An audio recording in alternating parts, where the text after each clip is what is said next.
আল্লাহর হাবিব ইরশাদ করেছেন, মান যাকারানি ফাকাদ যাকারাল্লাহ, যে আমার জিকির করলো সে আল্লাহর জিকির করলো।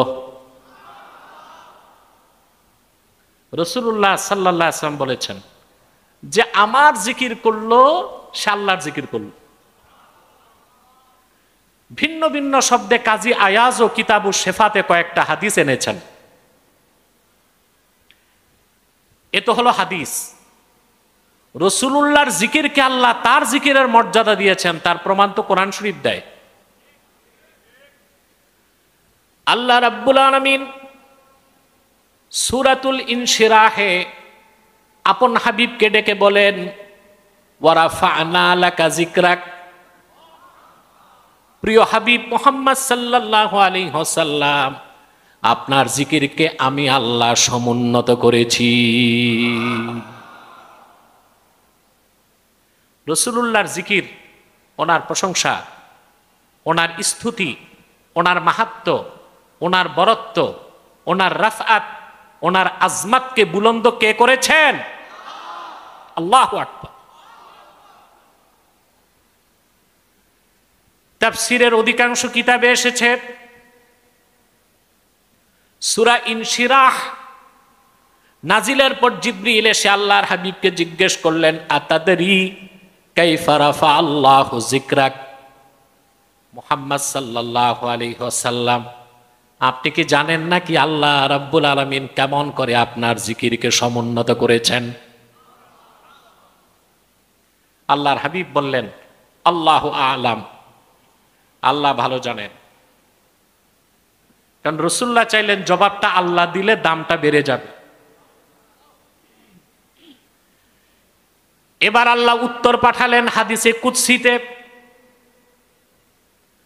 আল্লাহ বললেন, ইযা যুকিরতু যুকিরতা মাই। প্রিয় হাবিব, এই পৃথিবীতে ধুলোকে ভুলোকে, জলে স্থলে, দূর অন্তরিক্ষে আর মহাশূন্যে, কি জান্নাতে, কি কুরসিতে, কি লৌহ কলমে, কি আরশে আজিমে, যখনই আমি আল্লাহর জিকির হয় সঙ্গে আপনি মুহাম্মাদের জিকির হয়।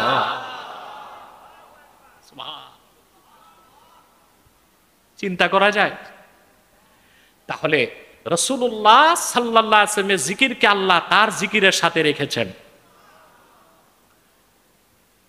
মিলাদুন নবী মাহফিলের মূল উদ্দেশ্য হচ্ছে জিক্রে নবী। আওয়াজটা পুরুষের কণ্ঠে হইল না, আবার বলছি, মিলাদুন নবী সাল্লাল্লাহু আলাইহি ওয়াসাল্লামের মূল উদ্দেশ্য হচ্ছে জিক্রে নবী। জিক্রে নবীকে আল্লাহ নিজের জিকিরের মর্যাদা দিয়েছেন।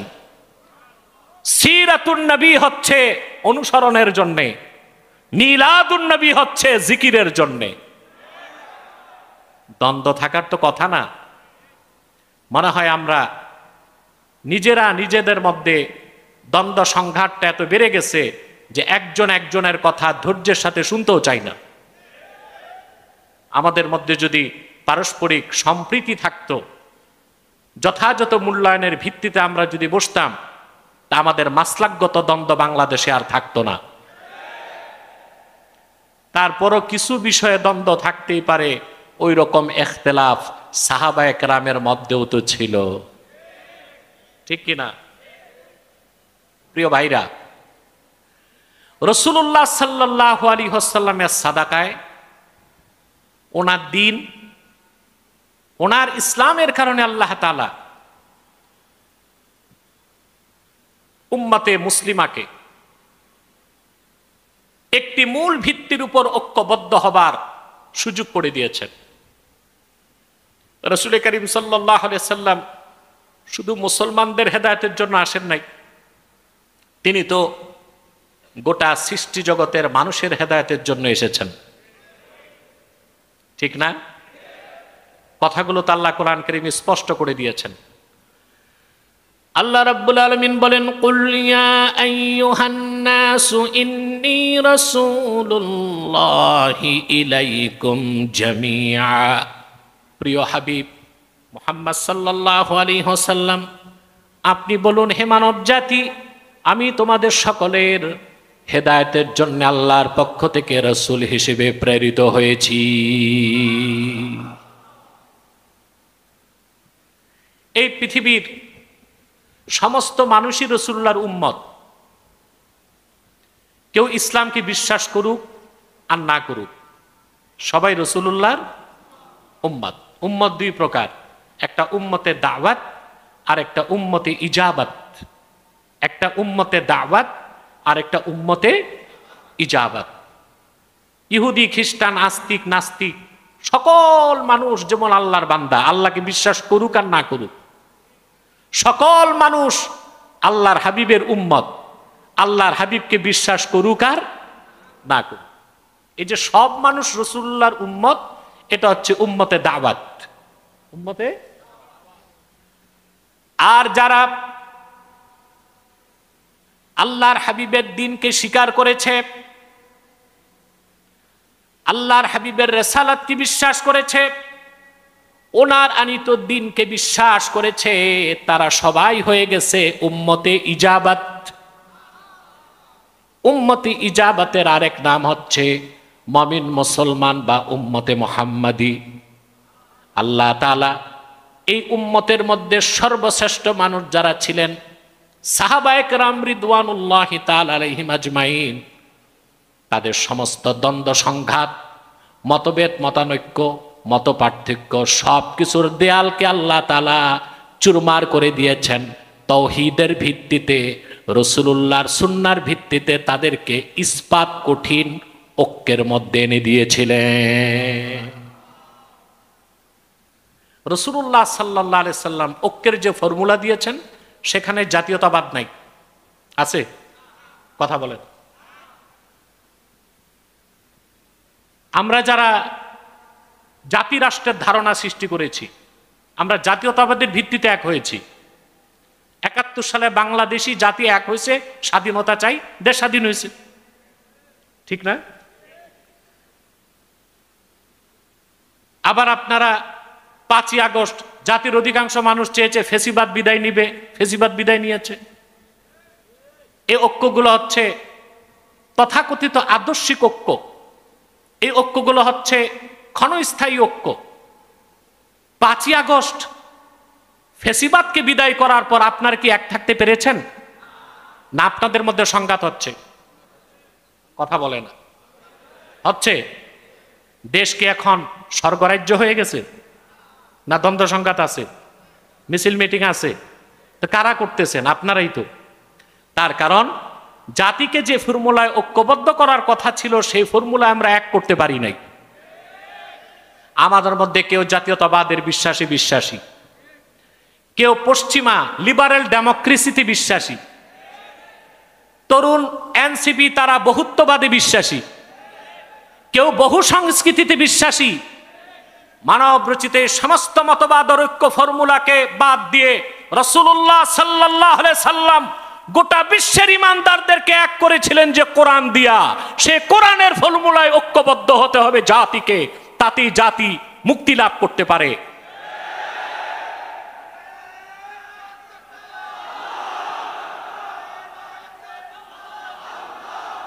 রাসূলুল্লাহ সাল্লাল্লাহু আলাইহি সাল্লাম কি ফর্মুলা দিলেন ঐক্যের জন্য? কথা তো ব্যাপক, মৌলিক কথাগুলো আমি বলে দিচ্ছি। মুসলমানকে রাসূলুল্লাহ সাল্লাল্লাহু আলাইহি সাল্লাম ঐক্যবদ্ধ হতে বলেছেন একটি ভিত্তিকে কেন্দ্র করে, এটা হচ্ছে কোরআন আর ঈমান। কোরআন আর ঈমান। ঈমানের প্রশ্নে যদি মুসলমান এক হয় আর উদ্দেশ্য যদি এক হয়, মুসলমানের মধ্যে মৌলিক ক্ষেত্রে কোনো বিভেদ খুঁজে পাওয়া যাবে না, সব ইস্পাত কঠিন ঐক্যবদ্ধ হয়ে যেতে বাধ্য হবে। বলেন সুবহানাল্লাহ। আর ফুরুয়াতের দ্বন্দ্ব, শাখা প্রশাখায়, যেমন আমি সালাত ও সালাম দাঁড়ায় পড়ি, কেউ দাঁড়ায় না, বসে পড়ে, এটা মাসলাকগত দ্বন্দ্ব, এটা মৌলিক ক্ষেত্রের কোনো দ্বন্দ্ব। কারো টুপি গোল, কারো লম্বা, কারো কুর্তায় বোতাম আছে, কারোটায় বোতাম নাই, এই যে দ্বন্দ্বগুলো আমরা করি, এগুলো হচ্ছে মাসলাকগত দ্বন্দ্ব। এগুলোকে একটা সীমা পর্যন্ত রাখতে হয়, সীমা অতিক্রম করাবার কোনো সুযোগ। যদি সীমা অতিক্রম হয়ে যায়, তখন আমাদের মৌলিক ক্ষেত্রে আঘাত আসবে, কাফের মুশরিক বেঈমান আমাদেরকে টার্গেট করার সুযোগ পাবে। কথা বুঝতে পেরেছেন? সেজন্য দেশব্যাপী আমাদের একটি স্লোগান আছে, মাসলাক যার যার দিন ইসলাম সবার। মাসলাক যার যার দিন ইসলাম সবার। ইসলামের স্বার্থে আমাদের এক থাকতেই হবে। তো ঐক্যবদ্ধ হবার জন্য মূল সূত্র হচ্ছে কোরআন। ঐক্যবদ্ধ হবেন কিসের ভিত্তিতে? ভিত্তি লাগবে তো, ওইটা হচ্ছে হাবলুল্লাহ, আল্লাহর রশি। এই আল্লাহর রশির আরেক নাম কি? আল্লাহ রাব্বুল আলামিন বলেন, ওয়াতাসিমু বিহাবলিল্লাহি জামিআন ওয়া লা তাফাররাকু। তোমরা আল্লাহর রশিকে, রুজ্জুকে দৃঢ়ভাবে আঁকড়ে ধরো, পরস্পর বিচ্ছিন্ন হয়ে যেও না। মূল বক্তব্য হচ্ছে উলফাত, উলফা। আরেকটা হচ্ছে ফুরকা। একটা হচ্ছে বিচ্ছিন্ন হয়ে যাওয়া, আরেকটা হচ্ছে একত্রিত হওয়া। একত্রিত হতে হবে একটা রশিকে ধরে। কয়টা রশি? রশি যদি ভিন্ন ভিন্ন হয় তাহলে কি গন্তব্য ভিন্ন ভিন্ন হবে না? রশি যদি একটা হয়, একটা আল্লাহর পক্ষ থেকে নাজাতের জন্য, কল্যাণের জন্য, বেহেশতে যাবার জন্য একটাই রশি, যার নাম হাবলুল্লাহিল মাতিন, এ কোরআন। এ কোরআনকে ভিত্তি করে আল্লাহ তাআলা ঐক্যবদ্ধ হতে বলেছেন। বলেন সুবহানাল্লাহ। ভাইরা আমার, হযরতে আবু সাঈদ খুদরি রাদিয়াল্লাহু তাআলা আনহু এই আয়াতের ব্যাখ্যা করতে যেয়ে তিনি বলেন, ক্বালা রাসূলুল্লাহ সাল্লাল্লাহু আলাইহি ওয়াসাল্লাম, কিতাবুল্লাহ হুয়া হাবলুল্লাহিল মামদুদ মিনাস সামাই ইলাল আরদ। আল্লাহর কোরআন, আল্লাহর কিতাব, এটা হচ্ছে হাবলুল্লাহিল মামদুদ, আল্লাহর রশি, যা আকাশ থেকে জমিন পর্যন্ত প্রলম্বিত। যেই রশির এক প্রান্ত দুনিয়ায়, আর এক প্রান্ত আল্লাহর জান্নাতে। তাহলে কোরআনকে বাদ দিয়া ঐক্যবদ্ধ হবার কোনো সুযোগ নাই। এখান থেকে বোঝা যায় মুসলমান ঐক্যবদ্ধ হবে একটা ফর্মুলায়। তাদের উদ্দেশ্য এক হতে হবে, স্বার্থ এক হতে হবে। উদ্দেশ্য হচ্ছে ইমানের ক্ষেত্রে তারা ঐক্যবদ্ধ হয়ে যাবে, আর দিন কায়েমের স্বার্থে তারা একই রকম বিশ্বাসী হবে। ইমান, রাসূলুল্লাহ সাল্লাল্লাহু আলাইহি ওয়াসাল্লাম কুরাইশদেরকে ইমানের দৌলত দিয়ে মুমিন করেছেন। মদিনা মুনাওয়ারায় আউস এবং খাজরাজ, রাসূলুল্লাহ সাল্লাল্লাহু আলাইহি ওয়াসাল্লাম হিজরত করে যাওয়ার আগে 120 বছর তারা যুদ্ধ করেছে ধারাবাহিকভাবে। কত বছর? 120 বছর। যখন রাসূলুল্লাহ সাল্লাল্লাহু আলাইহি সাল্লাম হিজরত করে মদিনাতুল মুনাওয়ারাতে গেলেন, আউস ও খাজরাজ এই দুটো গোত্র, একই পিতা থেকে একই মাতা থেকে দুইটা গোত্র, আউস এবং খাজরাজ দুইটা গোত্র ঈমান এনে 120 বছরের যুদ্ধকে বন্ধ করে দিল। ইসলামের পতাকা তলে সব ঐক্যবদ্ধ হয়ে গেল। বলেন সুবহানাল্লাহ। তো ঐক্যবদ্ধ হতে হবে ঈমানের ভিত্তিতে। কিসের ভিত্তিতে? ঈমানের ভিত্তিতে, যেখানে আদর্শ হবে এক, স্বার্থ হবে এক। দেখুন আপনি, সাহাবায়ে কেরাম পিতা পুত্রকে ছেড়ে দিয়েছেন, পুত্র পিতাকে ছেড়ে দিয়েছেন, ভাই বোনকে ছেড়ে দিয়েছেন, বোন ভাইকে ছেড়ে দিয়েছেন, স্বামী স্ত্রী ছেড়ে দিয়েছেন, স্ত্রী স্বামী ছেড়ে দিয়েছেন।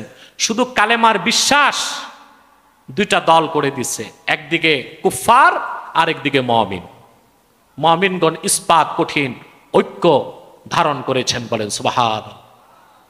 ইমামে কুরতুবী তাফসীর কুরতুবীতে উল্লেখ করেছেন, লাম্মা আমারা রাসূলুল্লাহ সাল্লাল্লাহু আলাইহি ওয়াসাল্লাম বিল হিজরাতি মিন মক্কাতাল মুকাররামাতি ইলাল মদিনাতিল মুনাওয়ারাহ জাআলা আর-রাজুলু ইয়াকুলু লিআবিহি ওয়াল আবু লিইবনিহি ওয়াল আখু লিআখিহি ওয়ার রাজুলু লিজাওজাতিহি ইন্না ক্বাদ উমিরনা বিল হিজরাহ।